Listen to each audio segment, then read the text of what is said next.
And look at Randy Orton slithering. Oh, watch out, watch out, watch out, watch out! KO! Here's the cover.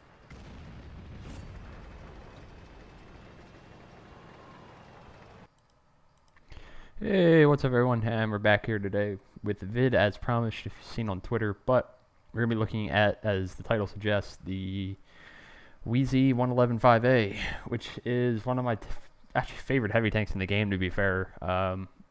It's not probably that surprising, but I always say I really like this tank a lot, but I need to play it more. I don't know why. I don't want to say just because it's a heavy tank I don't play it, because everything about it is just suits me for a heavy tank, I guess. Everything I like to have in a tank like this. It's still quick. As you can see, getting up to speed 34, 35 kilometers an hour very easily, and way surpassing it up to 50 downhill. So it's got the speed for a heavy tank. It has usable armor. You have to kind of know how to make it work. It's not going to be an E100 or Mouse or IS-7 where it's kind of, I want to say this, idiot proof, more or less maybe, or more just easier to play with. This one, it doesn't have much hull armor for just straight on brawls, but it does have a decent turret, though it does have the two weak spots on the top with the cupolas there, but they're still not that big, but they're still pretty obvious weak spots, but they're not like something on an E5 or such.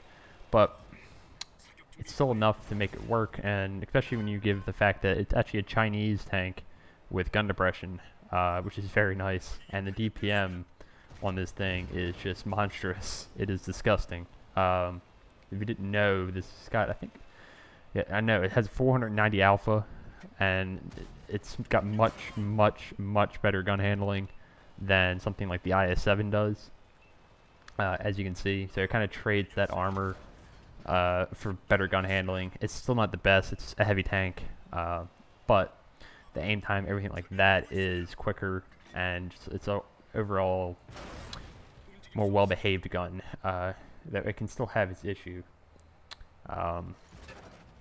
But we'll just have to kind of keep that in mind when you're playing it. As you see here, we're kind of making the armor work up pretty well here. This is a pretty good scenario for us in the 5A.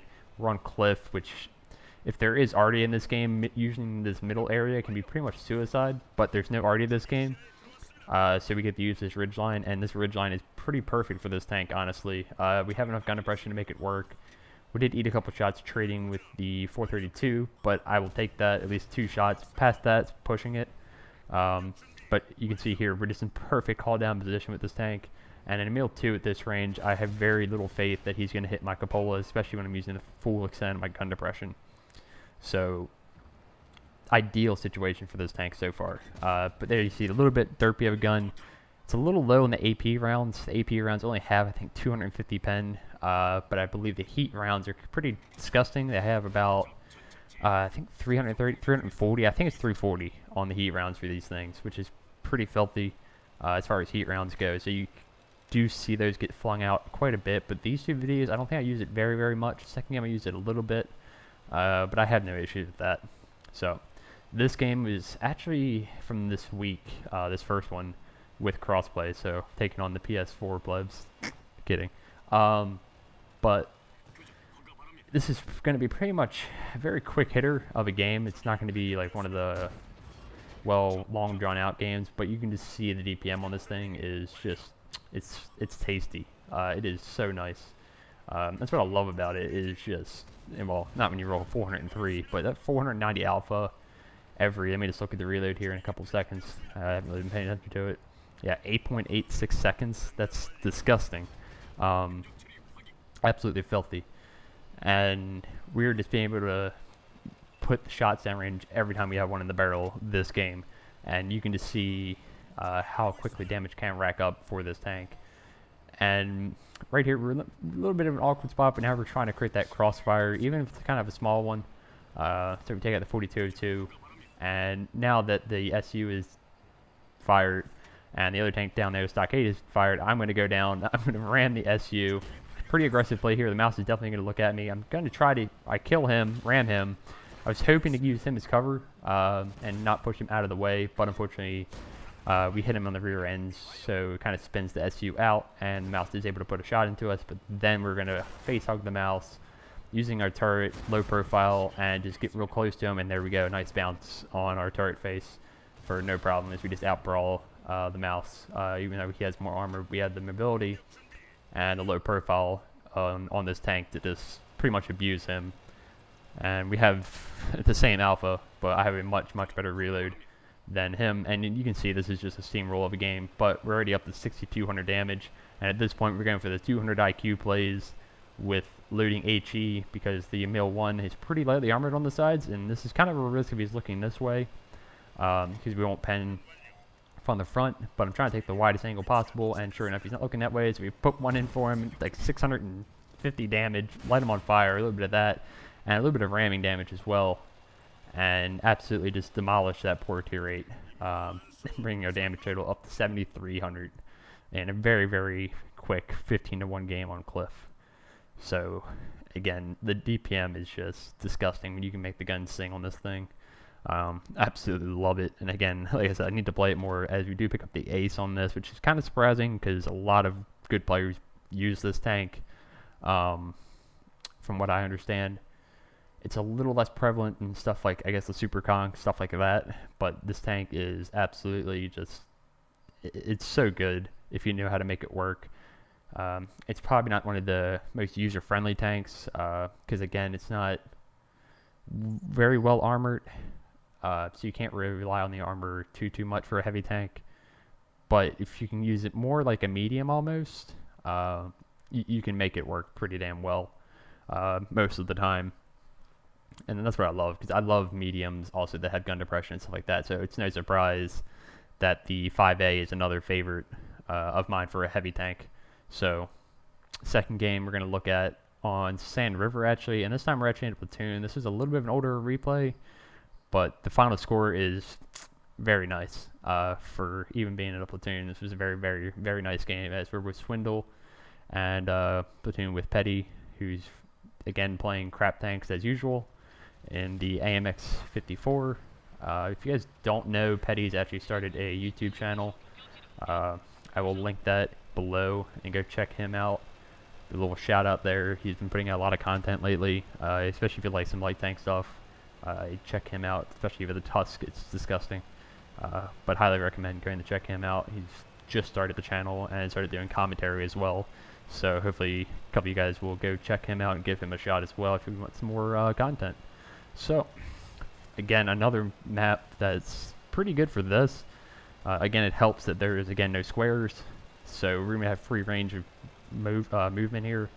It is encounter, so the spawns are a little funky, so I'm gonna take the fairly aggressive position here up on the sand dune just to push forward, because most of the time they don't really go around the cap circle, and I can generally use my gun depression to go haul down in this position. I'm going to be the Scout 5A. There's no light tanks in this game, so we're going to light up a few tanks if we can, and kind of move from there and just kind of float around this area. They have a lot of tanks kind of sat in the open here, like this E100, and we're just going to slam one into him. And again, when you can just have targets just keep popping up for this thing, it is beautiful. As this poor Progetto is just gonna get annihilated basically, yeah, and he's gone. He's gone, and just have tanks, just shots everywhere for this thing. Here you may see a little bit of, no, we're good. Penning that mouse, no problem, even with a little bit of low pen.